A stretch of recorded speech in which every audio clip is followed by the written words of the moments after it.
Shalom Bapak Ibu yang terkasih di dalam nama Tuhan Yesus Kristus. Dalam perjumpaan kita pada pagi hari ini, saya yakin dan percaya bahwa kemurahan Tuhan terus bersama-sama dengan kita. Sebelum kita merenungkan sabda kebenaran firman Tuhan pada pagi hari ini, mari kita berdoa. Begitu ajaib karyamu bagi kehidupan kami, Allah pencipta langit bumi. Kami bersyukur atas karyamu di dalam kehidupan kami para umatmu.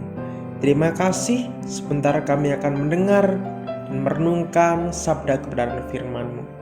Berkati kami di dalam nama Yesus, Allah pencipta langit bumi. Haleluya.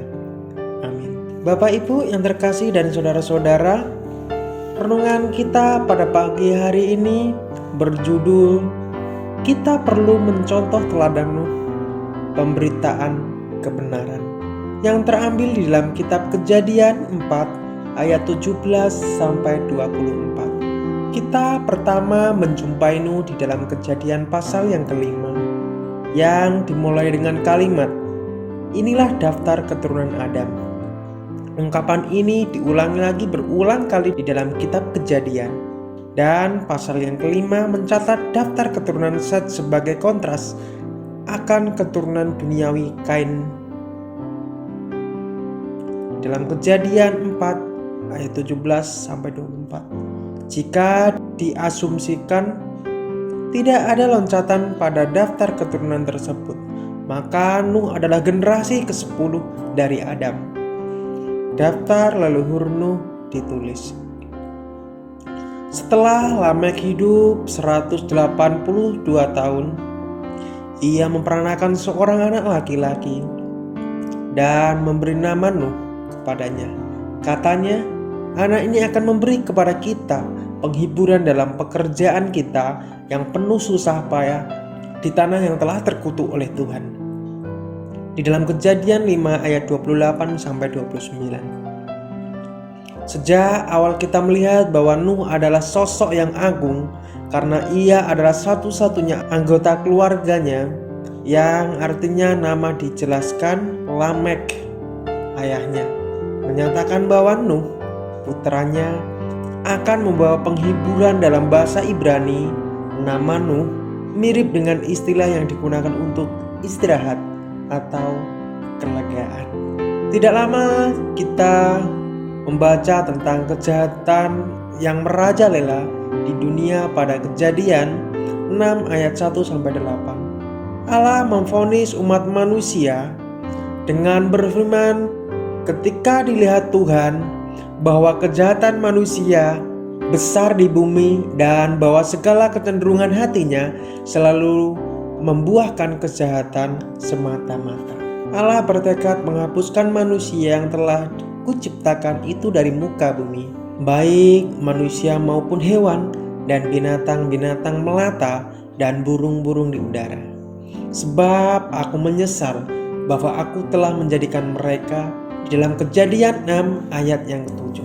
Namun sekalipun dalam situasi tersebut ada harapan, tetapi Nuh mendapat kasih karunia di mata Tuhan. Di dalam Kejadian 6 ayat yang ke-8. Di tengah kekejian yang makin menjadi di bumi, ada satu manusia yang berbeda, seorang pria yang hidupnya penuh cinta kasih karunia Allah. Nuh diperkenankan oleh Allah. Allah hendak mencurahkan hukuman atas dunia oleh kejahatannya. Namun tidak sebelum ia menawarkan rahmat keselamatannya kepada Nuh beserta keluarganya. Di dalam Kejadian 6 ayat yang ke-9 memulai kisah air bah, dan di dalam rekaman itu kita lebih mengenal kehidupan Nuh. Kita belajar bahwa Nuh adalah pria yang saleh, tak tercemar seperti rekan-rekan seperantaranya, dan bahwa ia berjalan dengan Allah. Deskripsi yang diberikan tentang Nuh seolah-olah berkembang menjadi semakin rohani dengan mengatakan bahwa Nuh saleh. kita mengerti bahwa ia taat kepada perintah Allah sebagaimana ia pahami pada waktu itu. Di antara generasinya, ia tak tercemar sehingga sangat unik dan berbeda. Ketika seangkatannya menyibukkan diri dalam tindakan yang bejat, hidupnya Nuh bersih dan layak diteladani. Nuh juga berjalan dengan Allah, sama halnya dengan kakek buyutnya, Henokh, di dalam Kejadian 5 ayat yang ke-24. Tersirat bahwa hidupnya bukan hanya taat, melainkan berhubungan erat dan dinamis dengan Allah.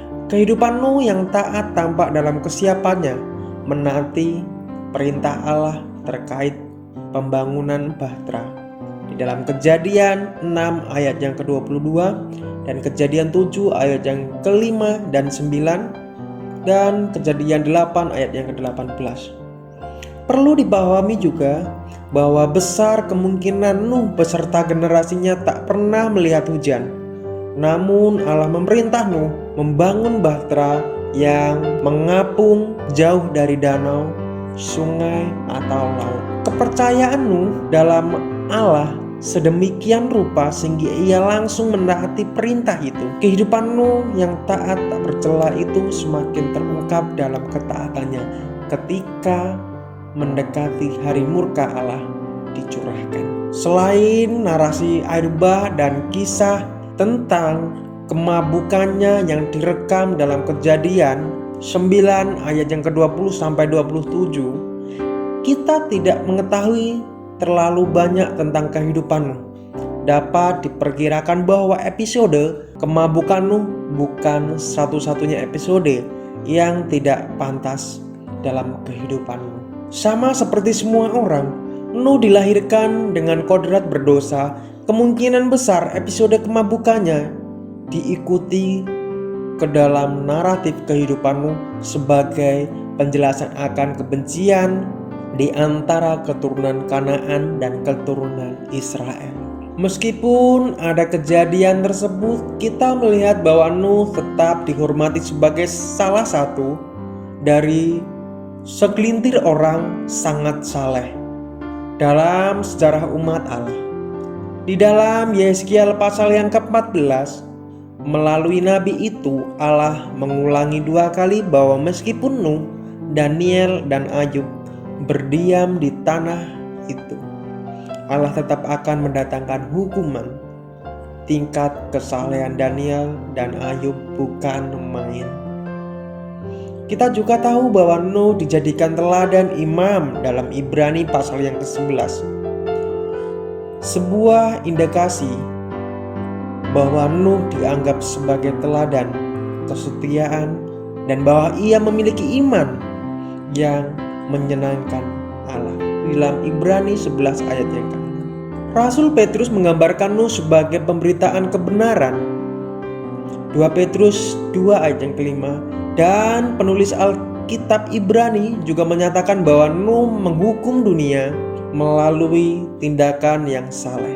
Meskipun hari penghakiman itu tak kunjung tiba, dengan setia Nuh menaati Tuhan. Bukti ini tampak setelah peristiwa air bah, ketika Nuh membangun mezbah dan mempersembahkan korban pada Allah di dalam Kejadian 8 ayat yang ke-20. Ibadah adalah pusat dari kehidupan.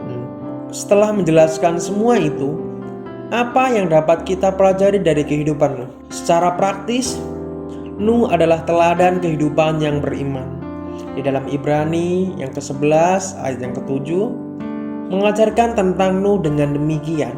Karena iman, maka Nuh dengan petunjuk Allah tentang sesuatu yang belum kelihatan, dengan taat mempersiapkan bahtera untuk menyelamatkan keluarganya. Dan karena iman itu, ia menghukum dunia dan ia ditentukan untuk menerima kebenaran sesuai dengan imannya. Nuh tidak perlu menguji Allah sebelum bertindak.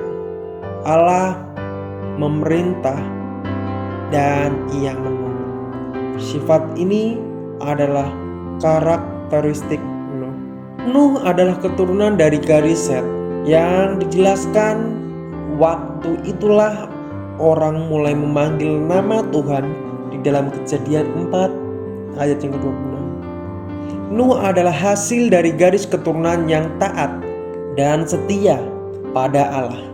Jika kita meniru teladan Nuh, maka prinsip terbaik yang dapat kita ikuti ialah prinsip benar dan tidak bercela di antara orang-orang sesamanya, dan hidup bergaul dengan Allah. Dalam kata lain, hidup benar menurut Allah. Hidup benar dengan sesama dan mempunyai hubungan yang menghormati dan menyembah Allah. Hal ini tidak berbeda dengan ucapan Yesus ketika ditanya seorang ahli Taurat tentang perintah terutama dalam kitab Matius 22 ayat yang ke-37 sampai 39. Secara teologis, kita juga memperoleh beberapa pelajaran dari kehidupan Nuh. Yang pertama dan terutama bahwa kehidupan Nuh mengungkapkan kebenaran yang abadi, bahwa kita diselamatkan oleh kasih karunia melalui iman di dalam Efesus 2 ayat yang ke-8. Nuh bukan teladan karena ia menemui jalan pintas menghindari kodrat berdosa, karena semua orang memiliki kecenderungan itu. Kasih karunia Allah berbeda di atasnya, karena tanpanya Nuh pasti akan binasa dalam air bah seperti para pendosa lainnya. Nuh adalah bukti bahwa Allah menyelamatkan orang yang dipilihnya. Kita melihat kesabaran Allah dalam menunda hukuman sambil Nuh membangun bahtera di dalam 1 Petrus 3 ayat yang ke-20 dan 2 Petrus 2 ayat yang ke-5. Tuhan tahu cara menyelamatkan orang saleh dari berbagai pencobaan.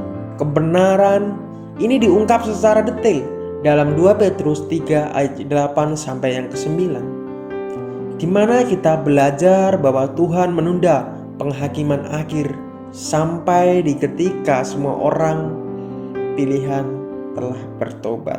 Pada akhirnya kehidupan Nuh mengingatkan kita bahwa hukuman atas dosa akan datang. Hari Tuhan akan tiba di dalam 2 Petrus 3 ayat yang ke-10.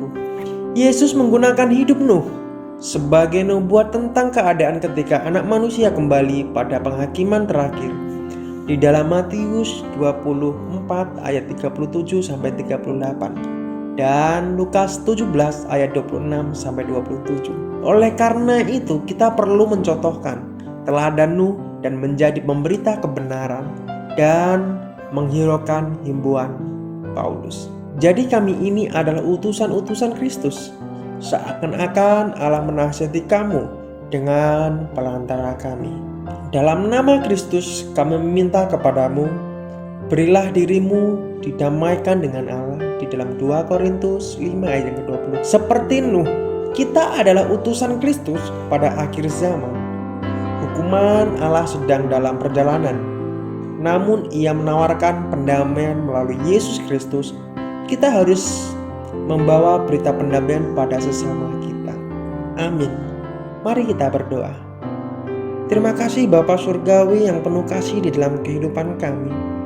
Ajari kami Tuhan untuk mencontoh di dalam kehidupan kami yang baik, yang benar di hadapan-Mu, yang tidak bercela di hadapan-Mu Tuhan. Ajari kami untuk setia Tuhan. Dan ketika di hari akhir zaman akan tiba, Engkau dapati kami setia di hadapan-Mu. Terima kasih. Di dalam nama Yesus, Engkau adalah teladan kami. Haleluya. Amin. Salam, selamat pagi, selamat beraktivitas. Tuhan Yesus memberkati kita semua.